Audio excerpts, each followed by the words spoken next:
아들이 공격적인 비디오를 봐서 공격적으로 변한 걸까요? 자, 이런 문제가 생기면 우리가 제일 먼저 가정에서 평소에 하는 행동들이 아이를 어떻게 변화시키고 있는가를 살펴보게 됩니다. 공격적인 놀이를 하고 있다. 경쟁하는 놀이를 하고 있다.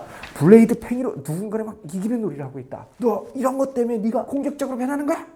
안녕하세요. 반갑습니다. 최민주입니다. 자, 여러분들. 자, 오늘은 아들연구소 카페에 올라온 글을 좀 읽고 풀어보는 시간을 갖도록 하겠습니다. 제목이 이런 제목이 있습니다. 아들 키우기 힘드네요. 자, 문제는 43개월 아들이네요. 18개월부터 문장으로 이야기하기 시작했고 기저귀도 모범적으로 자위되었고요. 학습 위주의 엄마 성향에 따라 지식 책 위주로 많이 접해왔더니 아는 것도 많은 것 같아요. 근데 인성이 많이 부족하네요. 아기일 때는 완전 순둥이였는데 지금은 내 아들이지만 괴물이 된 것 같습니다.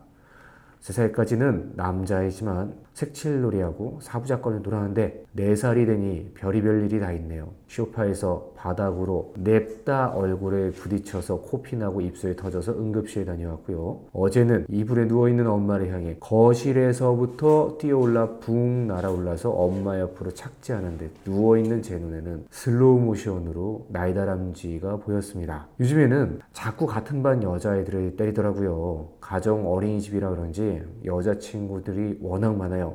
차라리 쌍방으로 싸우면 기분이 나을 텐데 여자친구들이랑 그런지 아들에게 맞으면 마음이 여려서 그냥 울어버린다고 하네요. 친구를 깔아 뭉개기도 하고요. 저도 100일짜리 딸이 있고 같은 반 친구한테 자주 물려와서 제가 그 심정을 잘 알고 있습니다.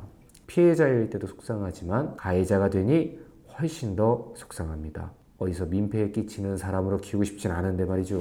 남편은 애들이 다 그런 거지 스트레스 받지 마 라고 말하는데 상대방 엄마한테 너무 미안하고 아이한테 자꾸 야단만 치게 되니 그것도 미안하고 마음이 복잡하네요. 아이 입에서 어린이집 가는 날이야 안 가는 날이야 확인하기 시작한 지는 몇 달 됐고 지난달부터는 3년째 다니던 어린이집을 가기 싫다고 하기 시작했어요.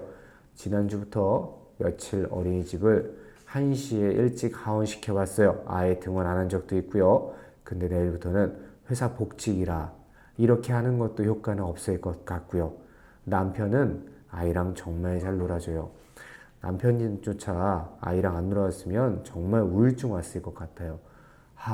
엄마로서 한숨과 눈물밖에 안 나오네요.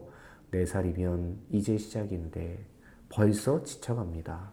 제 어머님들을 보면 피해자일 때도 속상하지만 가해자가 되었을 때 또 그 마음은 이루 말할 수가 없어요. 어머님들이 단 한 번도 누구한테 피해를 주지 않고 살아왔어도 가해자가 된 아들을 두고 있다라면 죄송합니다. 제가 잘못했습니다. 우리 애 잘 키우겠습니다. 라고 얘기해야 될 때가 많이 있는 것 같아요. 저는 일단은 이 글을 보면서 이 글을 쓰신 어머님은 그래도 되게 괜찮으시다라는 생각이 많이 들었습니다. 가해자 아이를 두고 있는 그러니까 누군가를 공격한 아이를 두고 있는 어머님들 일부는 이게 내 잘못은 아니잖아. 아이들 문제는 좀 아이들끼리 해결해야 되지 않나? 이런 마음으로 아이에 대한 책임을 정확하게 하지 않는 일부 사례가 있을 때가 있습니다. 드리고 싶은 얘기 중에 하나는 뭐냐면 우리 아이가 누군가를 공격했을 때는 사실 부모의 자세가 훨씬 더 중요합니다. 정확하게 사과를 하고 적극적인 대처를 취하는 모습을 보여주는 게 굉장히 중요하다고 생각해요. 상대방 어머님이 화가 나는 것은 사실 아이한테 화가 나는 경우가 그렇게 많지 않고요. 그 상황을 적극적으로 대처하지 않는 상대 부모에게 화가 날 때가 훨씬 더 많다라는 사실을 기억하셔야 됩니다. 우리가 아이를 단호하게 적극적으로 대처했다고 해서 아이가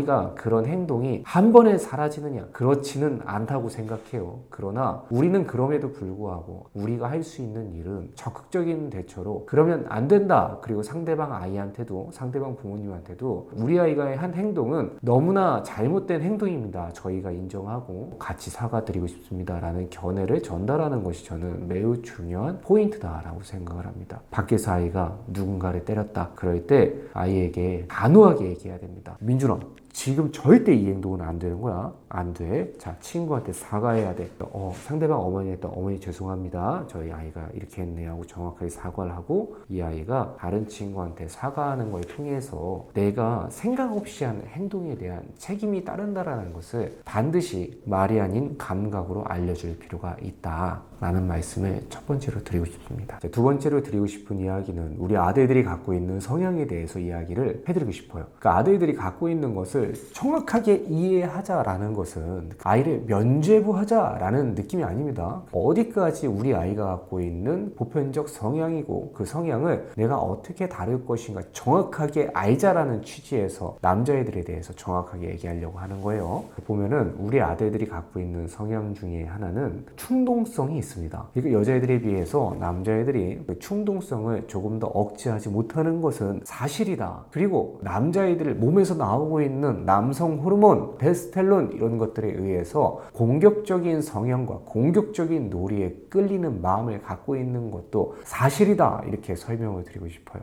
자, 이런 문제가 생기면 우리가 제일 먼저 가정에서 평소에 하는 행동들이 아이를 어떻게 변화시키고 있는가를 살펴보게 됩니다. 그래서 보통 이럴 때는 우리 아이가 보는 만화 영화가 무엇인가 체킹을 해보고 이게 얼마나 공격적이었는가 이것 때문에 아이가 공격적으로 변했구나 하고 만화 영화를 끊어버리거나 아이가 놀이를 하는데 공격적인 놀이를 하고 있다. 경쟁하는 놀이를 하고 있다.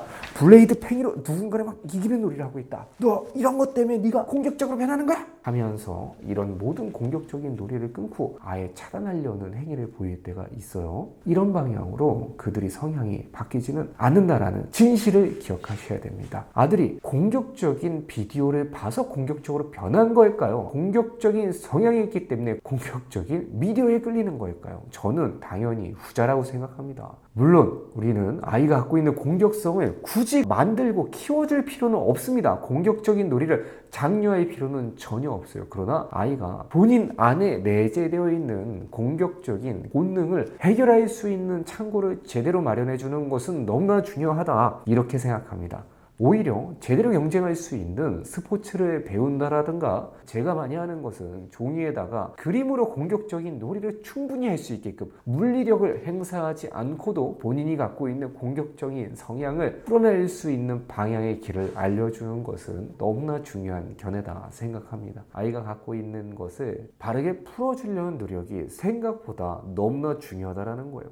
제가 지금까지 많은 어머님들이 아이가 갖고 있는 공격적인 성향을 해결하기 위해서 공격적인 놀이와 모든 문화, 행동을 끊었던 사례들을 많이 봤는데요. 근데 이런 일의 결과는 그 성향이 사라지는 것이 아니라 엄마가 없는 곳에서 은밀하게 그런 행동을 하는 것으로 발전되는 경우가 훨씬 더 많습니다. 여기서 우리가 알아야 되는 것은 아이가 갖고 있는 고유한 성질을 뜯어고치려고 하는 방향은 오히려 아이를 바꾸지 못한다. 갖고 있는 기질을 인정해주고 그 기질에서 인정을 통해서 아이와 소통이 살아나야 되고 그래 아이가 있었던 문제 내가 이런 충동적인 행동이 일어나는 상황에서 어떻게 되는지 조언을 얻게 되는 관계가 될 수 있다는 거예요. 이게 아이한테 영향력을 끼칠 수 있는 관계가 되었다라고 설명을 합니다. 그 다음에 차근히 시간을 들여서 알려줘야 됩니다. 자, 그리고 세 번째는 아이가 아직 4살이라는 거예요. 자, 이 글의 첫 번째 댓글은 저희 아이도 딱 그랬어요. 공격놀이하고 친구 제압시키고 높은 곳에서 점프하고 친구들 엄마한테 미안하다는 말을 제가 정말 자주 했고요. 6세까지가 성격이 완전 형성된다고 들었는데 내년 7세인데 개구장이 모습은 분명히 있지만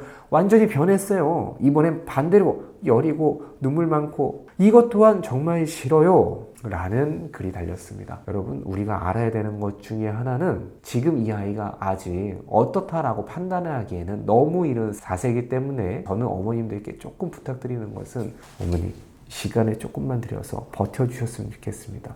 우리가 아이들이 갖고 있는 문제 중에서 어떤 문제는 시간을 갖고 버티고 조금 버티면 해결되는 문제들이 있는데요. 이런 문제들이 어머님이 단호하게 얘기를 해야 되고 아이가 갖고 있는 성향을 인정하고 대화가 잘 통하는 부모님이 되는 두 가지 조건이 선행되었을 때 이 상황에서 시간을 충분히 흐른다라면 아이는 분명히 본인을 조절할 수 있는 능력을 기를 수 있다라는 것을 말씀드리고 싶어요.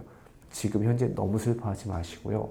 조금만 더 기다리시면 예전에 언제 그랬냐는 듯한 느낌으로 멋진 남성으로 성장할 수 있을 것이다 라는 믿음을 잃지 않기를 바라면서 오늘의 영상은 이걸로 마치겠습니다.